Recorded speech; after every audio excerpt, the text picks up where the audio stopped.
Hello, സ്ത്രീ 2 movie കണ്ട് ഇറങ്ങിയിരിക്കുകയാണ്. ജസ്റ്റ് അതപ്പോൾ ഇറങ്ങിയിട്ടുള്ളൂ. അയണക്സ് ലുലു മറ്റേ ലക്നൗ അയണക്സിൽ. സ്ത്രീ ഫസ്റ്റ് 2018 ഇറങ്ങിയ മൂവി ആയിരുന്നു. സ്ത്രീ ഫസ്റ്റ് സൂപ്പർ ഹിറ്റ് മൂവി ആയിരുന്നത്. 150 കോടി അന്ന് എടുത്തിട്ടുണ്ടായിരുന്നു.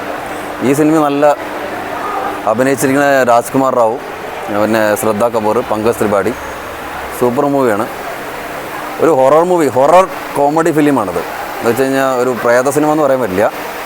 ഹൊററും കോമഡി എല്ലാം കൂടി മിക്സായിട്ട് ശരിക്കും ഒരു പ്രേതത്തിൻ്റെ കഥ പോലെ. ഫസ്റ്റിലുണ്ടായിരുന്ന ഒരു സ്ത്രീ ആയിരുന്നു. ഇത് സെക്കൻഡിൽ പുരുഷനാണ് പ്രേതം. ഫസ്റ്റിലുള്ളത് സ്ത്രീ പ്രേതമായിരുന്നത്, സെക്കൻഡിൽ പുരുഷ പ്രേതം. അതാണ്. എന്തായാലും ഒരു 2.5 മണിക്കൂറിൻ്റെ മൂവി. പൈസ പോയില്ല, 150 രൂപ കൊടുത്താലും നഷ്ടം വരില്ല. സൂപ്പർ മൂവി, അടിപൊളി മൂവി. എന്തായാലും എല്ലാവരും കാണാം, ഒരു കുഴപ്പമില്ലാതെ. അതുകൊണ്ട് ഞാൻ സജസ്റ്റ് ചെയ്യുന്നു സ്ത്രീ 2. എല്ലാവരും സൽമാൻ ഖാനും ഷാരൂഖ് ഖാൻ്റെയും സിനിമ മാത്രം കണ്ടാൽ പോരാ. അതിൻ്റെ ഇടയിൽ ഇങ്ങനത്തെ നല്ല നല്ല സിനിമകൾ ഇറങ്ങുന്നുണ്ട്. നമ്മൾ ഹിന്ദിയിൽ മറ്റേ സൂപ്പർ സ്റ്റാറിൻ്റെ സിനിമകൾ മാത്രം കണ്ടിട്ട് അതിൻ്റെ ഇടയിൽ നല്ല നല്ല സിനിമകൾ മിസ്സാക്കുന്നുണ്ട്. അപ്പോൾ ഞാൻ സജസ്റ്റ് ചെയ്യണ മൂവി സ്ത്രീ 2, മറ്റേ രാജ്കുമാർ റാവും ശ്രദ്ധ കപൂറും കൂടി അഭിനയിച്ചത്. ഇന്നലെ ഇറങ്ങിയിട്ടുള്ളൂ. ആഗസ്റ്റ് 14 ഇറങ്ങിയാണ്. എന്തായാലും അത് സജസ്റ്റ് ചെയ്യണം. Super movie. കാരണം ഇവിടെ ഹൗസ്ഫുള്ളാണ്. ഇതാ പിന്നിൽ തിരക്കാണില്ലേ, നല്ല ഹൗസ്ഫുള്ളാണ് മൂവി. ടിക്കറ്റ് എനിക്ക് കിട്ടിയ ഫ്രണ്ട് റോയിൽ കിട്ടി, കാരണം സീറ്റ് കിട്ടാനിട്ട്.